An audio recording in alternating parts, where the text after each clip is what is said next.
Hello students, today we are going to learn how to construct a grouped frequency distribution table and how to draw a histogram. For that we have taken one example.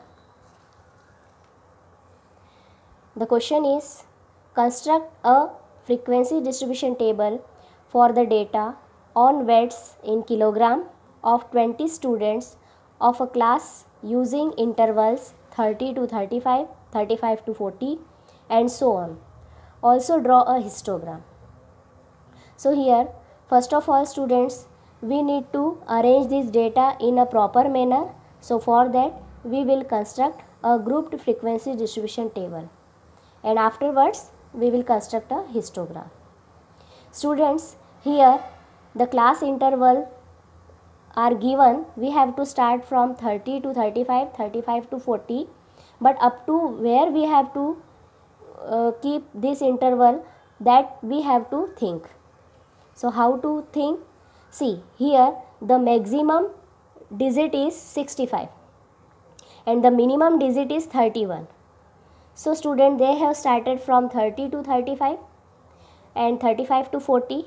So here the maximum digit is 60. So we have to go the class interval up to 65 to 70, because the 65 will be counted between 65 to 70.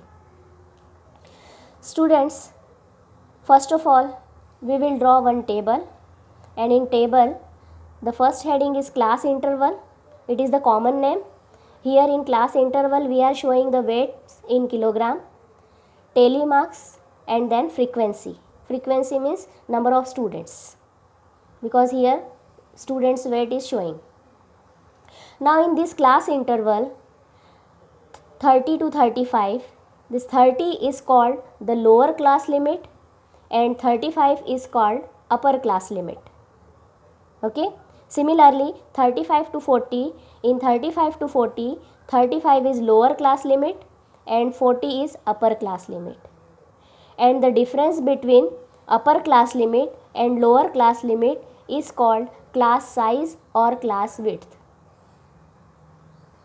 Here student, for example, in class interval 35 to 30 to 35, 30 is lower class limit, 35 is upper class limit, and class size or class width, it is the difference between upper class limit minus lower class limit. So 35 minus 30 is 5. So we can say here in the question the class size is 5.